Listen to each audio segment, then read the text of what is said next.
अवस्थाएं चैप्टर से संबंधित सेकेंड लेक्चर को देखेंगे। इसमें आज हम लोगों को डिस्कस करना है गैस लॉज की, गैसों के नियम की।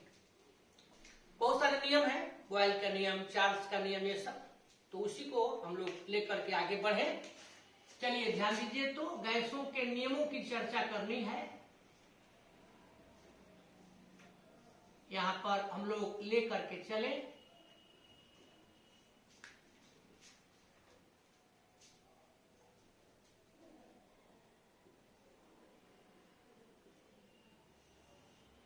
गैस लॉज, तो गैसों के नियम को लेकर के चलते हैं आगे।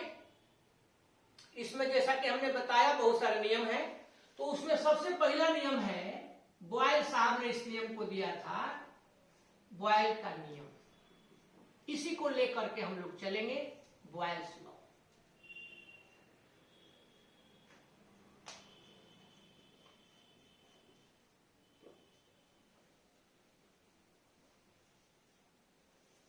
तो चलिए मिलजुल करके एंजॉय किया जाए, ध्यान दिया जाए।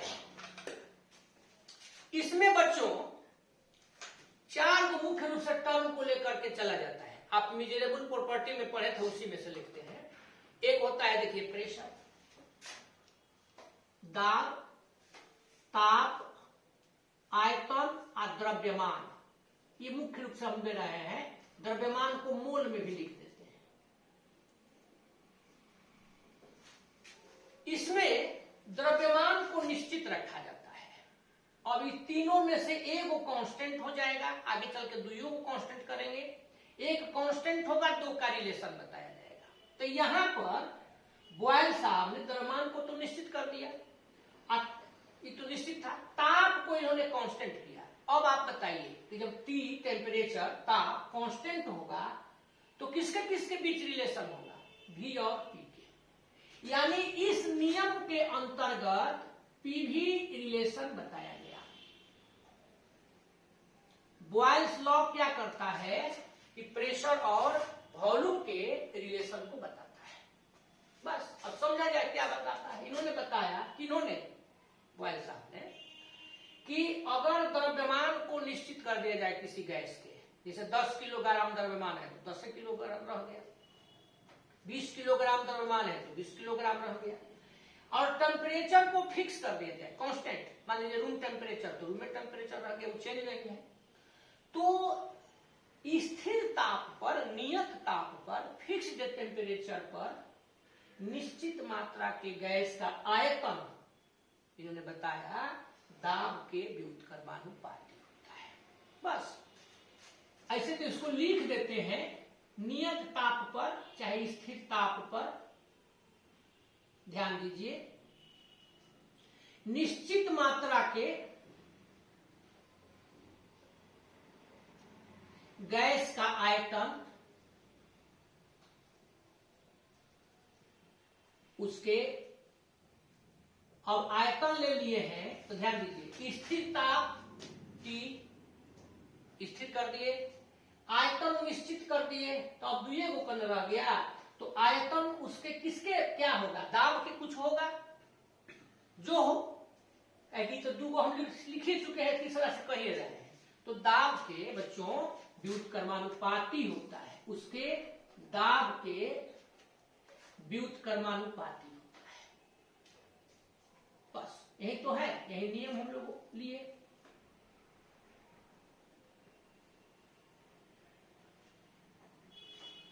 और इस स्थिति में कह सकते हैं कि उसका आयतन, तो देखिए आयतन को आप लिखते हैं V, और दाब के व्युत्क्रमानुपाती होता है तो 1/P। यही हम लोग बॉयल साहब करेंगे। अब इसको आगे बढ़ाइए, V के जगह पर V, इसको बराबर का चिन्ह कर देंगे तो K/P लिख सकते हैं। ये आपका हो जाएगा PV = K। फर्स्ट इक्वेशन दे दे, इक्वेशन नहीं हो लिख सकते हैं। यहां K को आप क्या कहिएगा? कांस्टेंट कहिएगा। कांस्टेंट का अर्थ हुआ इसका वैल्यू हमेशा फिक्स रहेगा। अब इसको यहां एग्जांपल के तरह माध्यम से समझिए।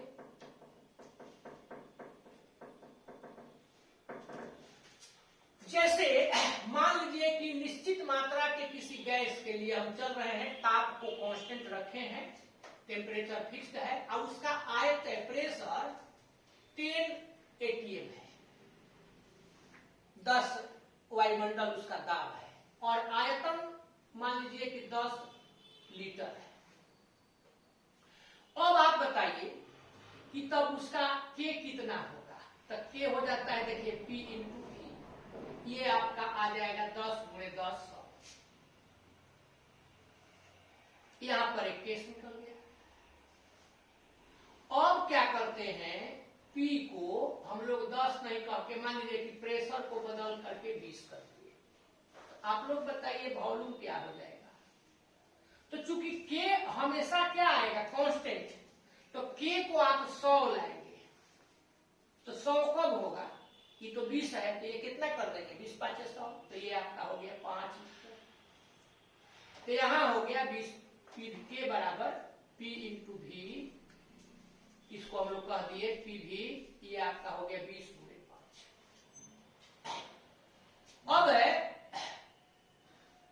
अब की बार मान लीजिए P को हम लोग ले लिए 25 atm, तो अब आप बताइए कि 25 atm ले लिए तो V कितना लिखेंगे, 4 लीटर।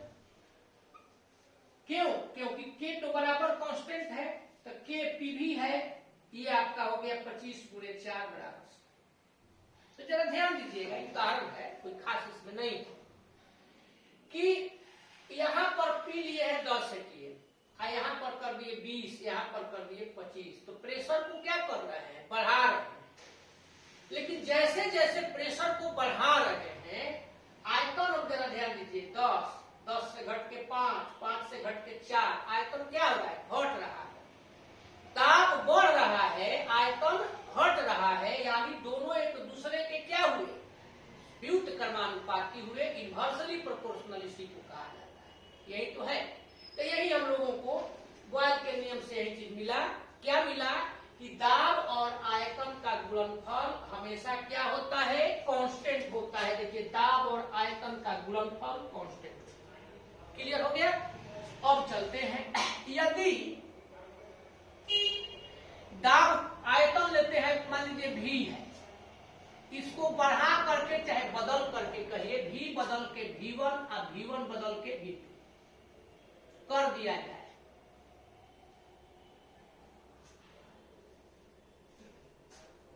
तब ऐसी स्थिति में अब आप ही लोग बताइए P क्या होगा। इसको और बढ़ाइए, बढ़ाना है अपने से ना V3,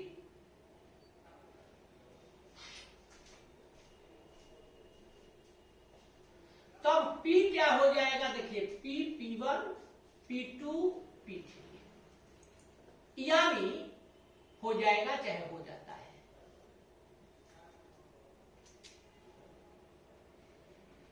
ध्यान दीजिए, यानी इसका अर्थ हुआ कि जब आयतन V रहेगा तो प्रेशर P रहेगा, आयतन V1 होगा तो प्रेशर P1 होगा, V2 होगा तो P2 होगा, V3 होगा तो P3 होगा, V4 होगा तो P4 होगा। इस आधार पर हम कह सकते हैं कि तो ये हो जाएगा P1 V1 is equal to P2 V2 is equal to P3 V3 is equal to, ऐसे ही बढ़ता जाएगा कि अब इससे कोई भी दो आपस में बराबर है, या इसके बराबर है, इसके बराबर है, या भी इसके बराबर है, तो सब एक दूसरे के बराबर है। तब हम लोग रिजल्ट ले लिए P1 V1 is equal to P2 V2, इसको इक्वेशन सेकेंड कह सकते हैं। इसी को P1 उधर से ले आ दीजिए बाई P2, तो ये आपका हो जाएगा V2 बाई P1। ये हम लोग देख लिए क्या चीज, ये हम लोग चर्चा किए बॉयल के नियम की। अब इस बॉयल के नियम को हम लोग जरा ग्राफीय निरूपण करें, ग्राफ के द्वारा इसको समझें, P और V का रिलेशन समझा जाए ग्राफ के माध्यम से। तो ध्यान दीजिए, ग्राफ के माध्यम से समझने के लिए थोड़ा सा हम अलग से ग्राफ एक दो बताते हैं, उसके आधार पर आप लोगों से पहले के लिखिए, हम नहीं। ऑफलाइन क्लासरूम यदि रहता तब तो यह कहते कि पहले आप बनाइए, देखते हैं, लेकिन यहां तो हम देख सकते नहीं।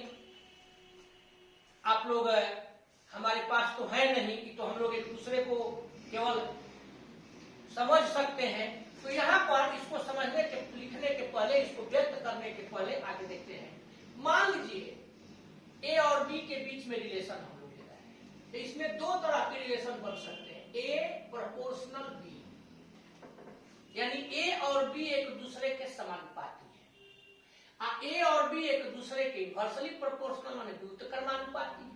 तो बच्चों यहां लिखे हैं ए और बी एक दूसरे के समानुपाती है। आप लोग जरा बताइए तो इसका मतलब क्या हुआ?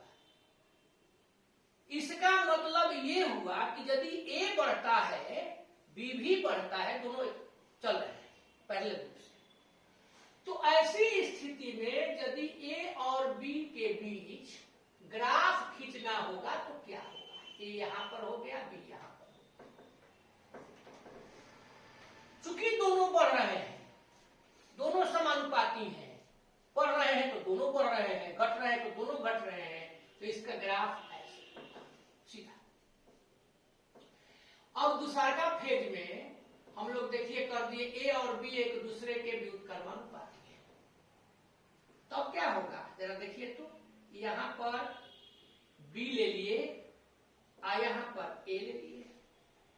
तो जब एक दूसरे के व्युत्क्रमानुपाती हैं, ए बढ़ता है तो बी घटता है, तो ये ऐसे हो जाएगा। इस तरह से हम लोग इसको ले लेंगे। और फिर यही चीज यहां पर तीसरा नंबर पर देखिए कर देते हैं। रिलेशन वही है, ए व्युत्क्रमानुपाती है बी के, यहां बी इधर हो गया, इधर ए जा रहा है। अब यहां ए हो गया, यहां 1/b हो गया। अब इसके बीच ग्राफ कैसे खींचाएगा जरा ध्यान दीजिए तो। अब 1/b तो यहां ए है, ए बी के व्युत्क्रमानुपाती है, लेकिन 1/b के समानुपाती है, प्रोपोर्शनल हो जाएगा। ए बढ़ेगा तो बी घटेगा, लेकिन 1/b बढ़ेगा, तो इसका भी जस्ट पहिलका के जैसा हो जाएगा। तो बोलिए आप लोग ग्राफ समझ में आया? तो जब यह समझ में आया तो हम लोग अब इसको डायरेक्ट रूप से देख ले, इसको मिटा सकते हैं क्या? इसको देख ले, इसे हटा देते हैं, फेयर बनाइएगा, कॉपी पर नोट्स बनाइएगा तो उसमें इसको भी साइड में रखिएगा। अब देखिए यहां पर फर्स्ट केस में लेते हैं, P और V एक दूसरे के व्युत्क्रमानुपाती हैं। यहां हम लोग जो ग्राफ लिए हैं तो यहां पर लिख दिए P, यहां लिख दिए V। ओरिजिन है, अब x अब y सब लिखने की जरूरत नहीं है। अब आप लोग बताइए बच्चों कि इसका ग्राफ कैसे बनेगा। इसमें आपको मिटका दिए, नहीं तो कहते कि इसमें से बताइए। तो व्युत्क्रमानुपाती है तो एक बढ़ेगा तो दूसरा घटेगा, यानी जो आप उसमें ऐसे किए थे। क्लियर हो रहा है? अब दूसरा का लेकर के चलते हैं सेकेंड नंबर पर। P व्युत्क्रमानुपाती है ही, यहां पर भी पहले कर देते हैं, भी व्युत्क्रमानुपाती P। अब लेकर के चला जाए कि V और B P एक दूसरे के जो व्युत्क्रमानुपाती है, तो यहां पर अच्छा आप P भी कर सकते हैं, यहां इसको ऐसे भी तो कहा जा सकता है। तो यहां पर अगर हम लोग ले लें इसको P, यहां पर अब की बार ले ले V, तो ये बताइए ग्राफ कैसे होगा? तो ये ग्राफ सीधा होगा। क्लियर है ना? अब तीसरा का नंबर पर चलिए लेते हैं, ध्यान दीजिए। यहां ले लेते हैं PV, ऊपर की तरफ जाएगा, यहां इधर भी बढ़ जाएगा। इसका ग्राफ कैसे होगा? तो PV कांस्टेंट होता है, यहां पर मान लीजिए कि यहां आ रहा है कांस्टेंट है, V बदल रहा है, तो V का वैल्यू लेते गए तो ये ग्राफ सीधा आ जाएगा। क्यों सीधा आ जाएगा? क्योंकि यहाँ PV क्या है? नियत है, फिक्स है, स्थिर है, कांस्टेंट। यानी PV तो फिक्स है, अब V का मान यहां आया, ऐसे बढ़ता गया तो बढ़ता गया तो ग्राफ खींच दिए। इसी प्रकार से चौथा नंबर पर लेकर के चलते हैं, यहां पर ले लिए PV और यहां पर ले लिए P। तो देखिए सेम केस होगा, यहाँ पी भी का एक फिक्स है, पी पर अपना बदलता जाएगा, जो मान आया बढ़ाते गए, तो ये ऐसे निकल गया। यहाँ पर भी वही सेम केस आ गया, पी भी इक्वल टू कॉन्स्टेंट होने के कारण। तो इस प्रकार से ग्राहम बॉयल के नियम को लेकर के हम लोग चले और बॉयल के नियम के आधार पर ग्राफिकल रिप्रेजेंटेशन, बॉयल के नियम को ग्राफ के आधार पर समझे। अब इसको लॉग के रूप में थोड़ा सा कन्वर्ट करके एक और चीज दिखलाते हैं, तो थोड़ा सा इसको आप कंप्लीट कीजिए, फिर पढ़ते हैं। देखिए अब बॉयल का अभी हम लोग नियम पढ़े कि पी भी इज इक्वल टू के। अब इसमें हम क्या करते हैं, दोनों तरफ लॉग जोड़ दें, तो दोनों तरफ लॉग जोड़ देंगे तो ये आपका हो जाएगा लॉग पी भी इज इक्वल टू लॉग के। ध्यान दीजिए, लॉग पी भी इक्वल टू हो गया लॉग के, तो इतना लिख दिए। अब इसको क्या करें, तो आप लोग पढ़े हैं कि log m इंटू n चाहे log a इंटू b, ये हो जाता है log a plus log b। log जो लोग पढ़े होंगे उनको याद ही होगा, नहीं पढ़े हैं अगर तो समझ लीजिए फिलहाल कितना होता है। इस आधार पर यदि हम चलेंगे तो अब इसको देखिए लिखेंगे log p आप प्लस हो जाएगा log v, तो ये आपका हो जाएगा log k। ध्यान दीजिए, अब इसी को आगे बढ़ाते हैं, तो आगे बढ़ाते हैं तो अब यहां पर हो जाएगा log p is equal to, इसको इधर ले आइए, माइनस log v आप प्लस log k। अब हमको यहां स्लोप ढाल निर्धारित करना है, तो इसको जानने के लिए हम लोग एगो समीकरण लेकर के चलेंगे, y is equal to mx plus c। सरल रेखा का आप लोग पढ़े होंगे, मैथ में है सरल रेखा का समीकरण,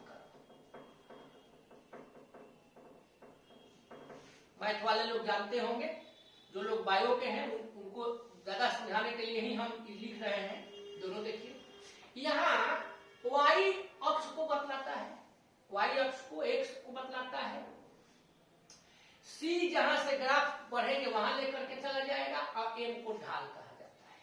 अब इसको ऐसे समझिए, यहां हम लोग ग्राफ दे दिए, तो ये y हो गया, यहां x हो गया, और जहां से ग्राफ शुरू होता है, मान लीजिए यहां से शुरू होता है, तो c हो गया। m क्या है, ढाल है, स्लोप है, m बराबर यहाँ m बराबर स्लोप तो कहेंगे, और स्लोप चाहे ढाल क्या होता है, tan थीटा। यह होता है y बाई x, या इसी को आप कहते हैं dy बाई dx, याद भी होगा। अब इसके बाद समझिए m का वैल्यू दो तरह का हो सकता है, पॉजिटिव और निगेटिव। यदि m पॉजिटिव है, m धनात्मक है, ध्यान दीजिए, ये आपने ले लिया, देखिए y यहाँ x यहाँ c। m यदि पॉजिटिव है तो ग्राफ आपका ऊपर की तरफ जाएगा, और m निगेटिव है तो ग्राफ नीचे की तरफ आएगा।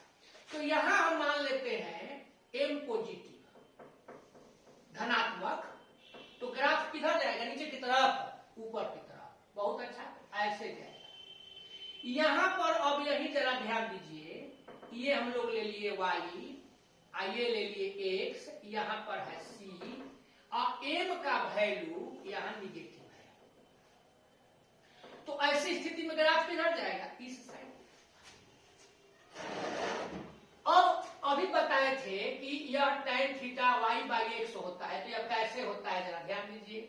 यहाँ हो गया y, यहाँ हो गया x, मान लीजिए कि स्लोप ऐसे जा रहा है, यह थीटा है, तो यहाँ पर ये इस तरह से हम लोग लिख दिए।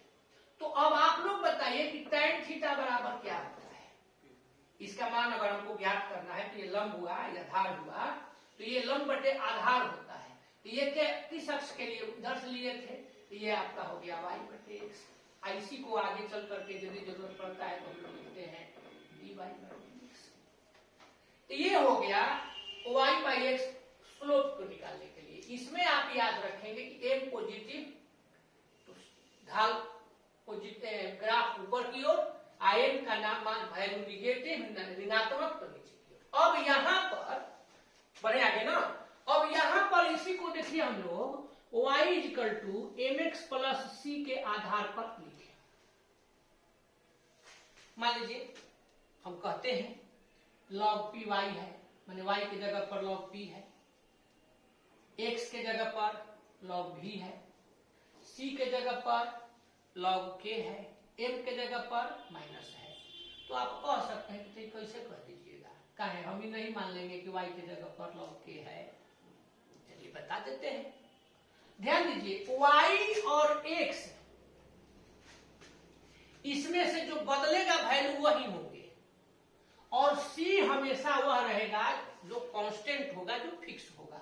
तो p और v आप जानते हैं बदलते रहता है, k कांस्टेंट है, स्थिर रहता है, तो इसलिए यह क्या हो जाएगा, c हो जाएगा। आइए दोनों y और x हो जाएंगे। अब y के लिए इसको मान लेते हैं, तो यहां हो जाएगा y के जगह पर सपोज कीजिए log p,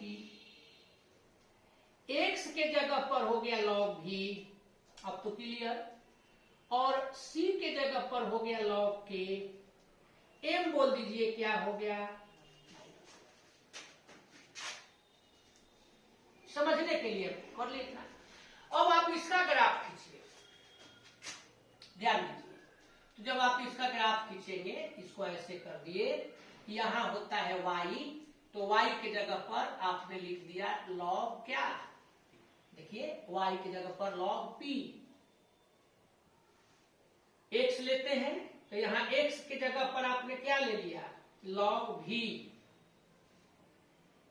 m -1 है, c यहां से जहां से ग्राफ शुरू होता है, मान लीजिए यहां से शुरू होता है, तो c नहीं लिख के अब इसको क्या लिख देंगे, इसको लिख देंगे log k। m का वैल्यू -1 है। अभी बताइए कि जब -1 है तो ग्राफ बदल जाएगा, देखिए -1 है तो ग्राफ किस साइड में ले जाएंगे, नीचे की तरफ। तो अब यहां पर ग्राफ नीचे की तरफ आ गया। यहां m का वैल्यू -1 है तो बराबर tan थीटा। अब आप लोग बताइए कि तो ऐसी स्थिति में थीटा कितना होगा, तो tan थीटा का मान जब 135 डिग्री होता है तो ये -1 होता है, इसलिए थीटा बराबर यहां पर हो जाएगा 135 डिग्री। तो अब यहां पर हम लोग लिख दिए 135 डिग्री, करेक्ट, समझ में आ गया, पक्का। तो चलिए पक्का आ गया तो हम इसको भी पक्का कर देते हैं। तो अब ये आप ही लोग बताइए ये कितना होगा, तो टोटल कितना होता है 180 डिग्री, तो 135 घटा दीजिए, ये कितना हो जाएगा 45 डिग्री। तो इस प्रकार से हम लोग ग्राफिकल रीअरेंजमेंट, ग्राफिकल रिप्रेजेंटेशन देख लिए कि किस तरह से ग्राफ खींचते हैं, स्लोप कैसे निकालते हैं। यहां स्लोप निकालना भी हम लोग सीखते हैं। अब बॉयल का नियम कंप्लीट हुआ, अब इस नियम के आधार पर न्यूमेरिकल की चर्चा करेंगे। तो न्यूमेरिकल में देखिए वर्किंग फॉर्मूला हम लिखेंगे नहीं, आपने ऑलरेडी पढ़ा है P और V के बीच में है कि PV equal to K, P1 V1 equal to P2 V2, बस हो गया, इसी को लेकर चलना है। तो चलिए प्रैक्टिस कुछ कर लिया जाए, न्यूमेरिकल को देख लिया जाए, आगे बढ़ते हैं, इसको कंप्लीट कीजिए। तो देखिए न्यूमेरिकल की तरफ हम चले। अब इसे इसमें फर्स्ट प्रॉब्लम है, ध्यान दीजिए कि यदि कोई गैस 760 mm दाब पर 100 मिलीलीटर जगह घेरती है, ठीक है, तो 700 mm दाब पर इसका कितना आयतन होगा, मतलब यह कितना जगह घेरेगी, यही तो बताना है। फॉर्मूला आपका है P1 V1 बराबर P2 V2, यानी पहिलका दाब गुणे पहिलका आयतन बराबर दूसर का दाब गुणे दूसर का आयतन। तो इसमें देखिए 760 mm दाब पर 100 मिलीलीटर जगह घेरती है, तो यह हो गया दाब, यह हो गया आयतन, और शुरू वाला है ये हो गया P1, ये हो गया V1, फिर 700 mm दाब तो P2 आयतन V2। यानी P1 दिया है, P1 is equal to 760 mm, V1 is equal to 100 ml, P2 is equal to 700 mm, V2 is equal to खुद से ज्ञात करिए। तो बोलिए बनेगा? अब आप नहीं बनाएंगे तो मत बनाइए, हमसे बनवा लीजिए, लेकिन ट्राई जरूर अपने से फिर कर लीजिएगा। P1 V1 is equal to P2, आपको निकालना है P2। ये आपका हो गया P1 V1 बाई P2। देखा, P1 760, V1 100, P2 700, यही ना है।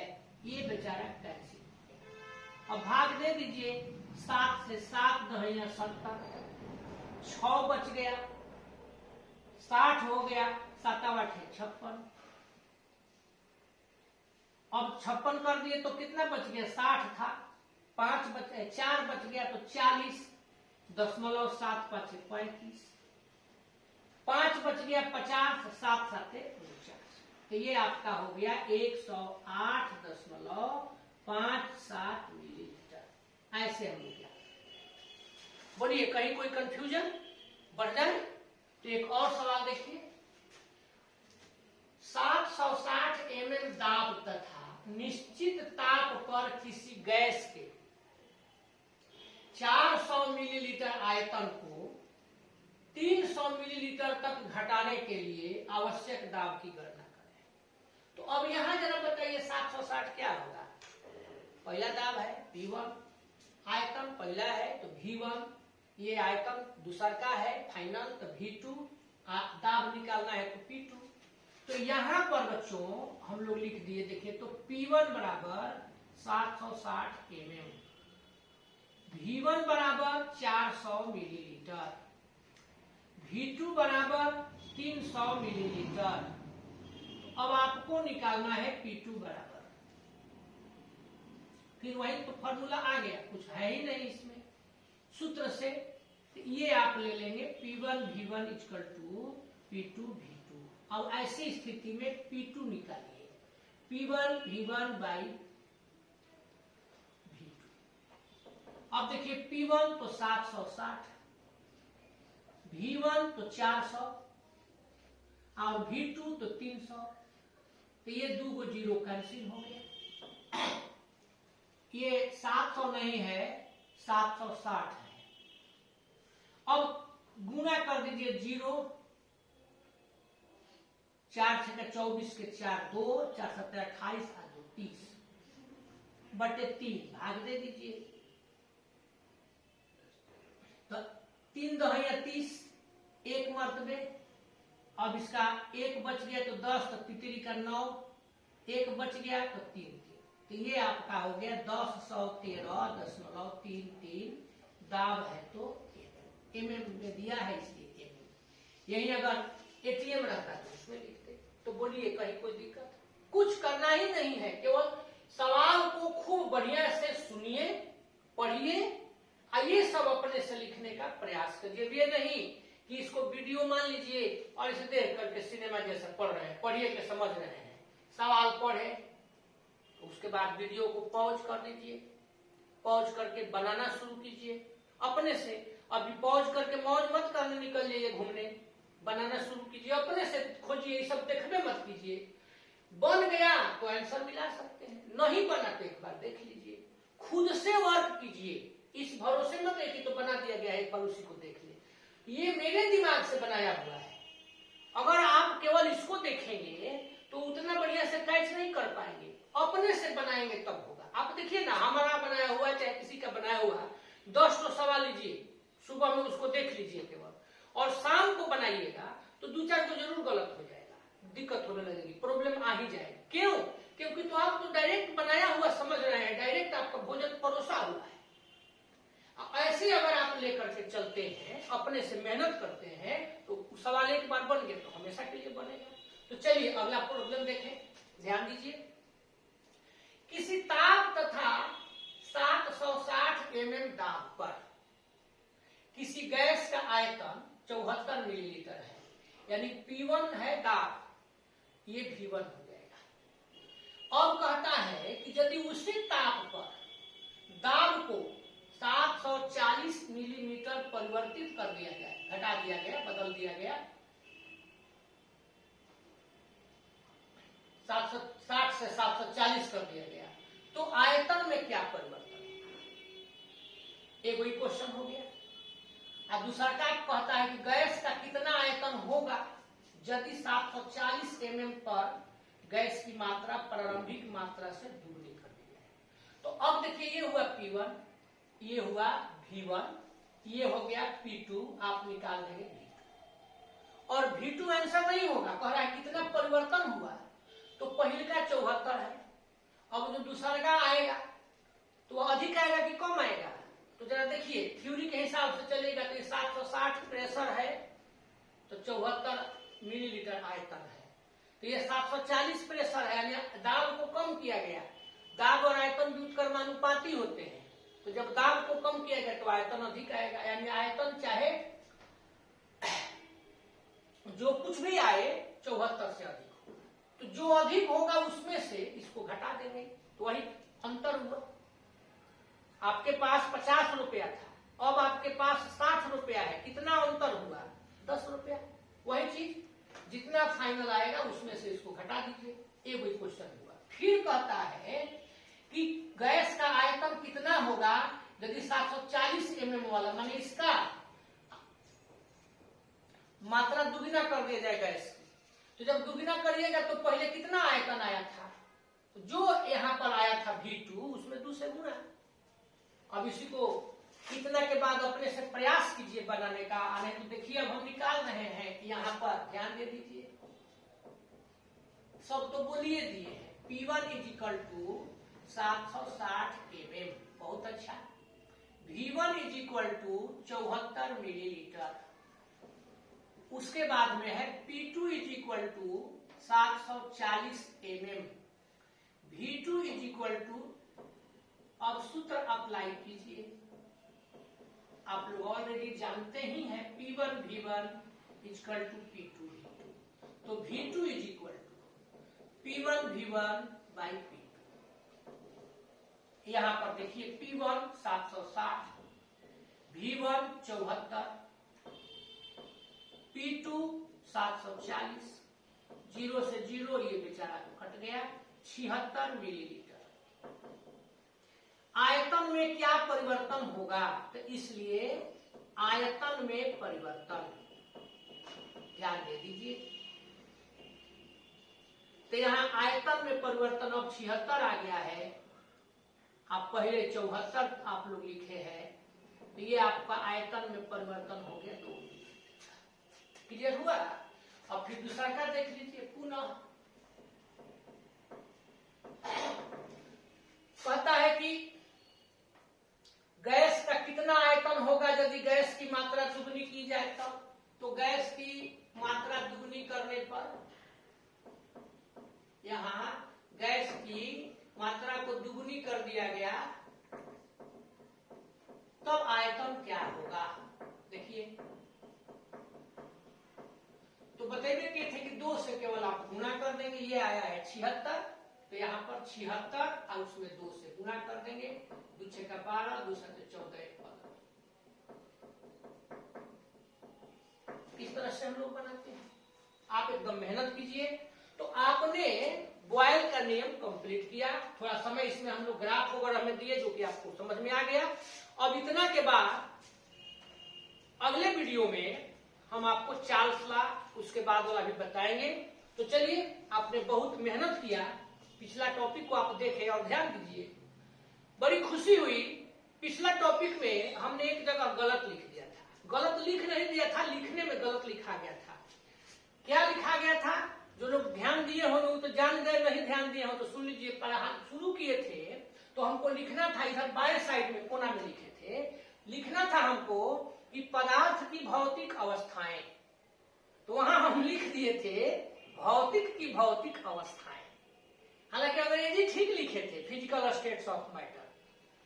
तो खैर इसको कोई तो लिखने में तो भाई गलती माना जाएगा, भले हम कहें कि कोई गलती नहीं है, ठीक है, गलती तो वास्तव में नहीं है, इसलिए बोले तो सही है, बोलना भी ठीक था, लेकिन ऐसी अगर कभी गलती होती है, लिखने में अगर कुछ प्रॉब्लम होता है, तो अगर आप ध्यान देते हैं तो लिख दीजिए कमेंट में। जैसे कमेंट में हमारा एक प्रिय विद्यार्थी लिखा था, कमेंट में आप लिख दीजिए, उससे फायदा क्या होगा।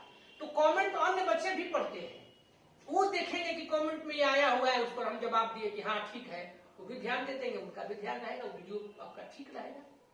और छोटी मोटी गलती हो तो उसको ध्यान देना चाहिए। जैसे मान लीजिए कि कहीं लिखने में कोई चीज छोटा लिखा गया, कोई चीज बड़ा लिखा गया, अब ये लाइन टेढ़ा खींच दिए, तो ये अब कमेंट थोड़ा होगा कि सर आप जो लाइन खींचे हैं वो तो टेढ़ा खींचा गया है, ये थोड़े कमेंट है।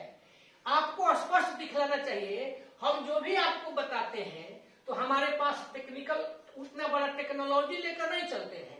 हम आपको पढ़ाते हैं किस टेक्नोलॉजी से, जुगाड़ टेक्नोलॉजी से। स्मार्ट बोर्ड है नहीं, क्योंकि हम तो खुदे स्मार्ट नहीं है, तो बोर्ड कहां से स्मार्ट रखेंगे। अब हमारे पास तो ऐसा मेथड है नहीं कि ऐसे ऐसे किए तो सब में टिक जाए। तो हम जुगाड़ टेक्नोलॉजी से ना आप लोगों को पढ़ा रहे हैं, बता रहे हैं। तो इस टेक्नोलॉजी से खूब बढ़िया से इसको तैयार करते चलिए, और यही जुगाड़ टेक्नोलॉजी धीरे धीरे धीरे धीरे आपको अपने गंतव्य स्थान पर पहुंचा देगा। इसलिए इसमें नहीं रखना है कि कैसे क्या, बढ़िया से जैसे इसको कर सकते हैं। और अगर आपको कोई चीज लगता है कि इसमें और सुधार किया जा सकता है, तो आप अपना सहयोग सुझाव दीजिए, हम उसका हम स्वागत करेंगे। आप पढ़िए जरूर, इसको घर पर लिखिए जरूर। बार बार हम एक ही चीज कहते हैं, आप लोग कहिएगा कि सर हमेशा एक ही बात कहते हैं। इसको जब तक खुद से नहीं लिखिएगा फायदा नहीं होगा। तो ज्यादा देर आपका समय नहीं लेंगे, तो आप कहिए कि अभी इतना देर पढ़ा करके एक ही बतिया बार बार कहने लगे। तो चलिए आज कर लिया जाए अब आराम, अगले क्लास में फिर किया जाएगा पूरा पूरा काम।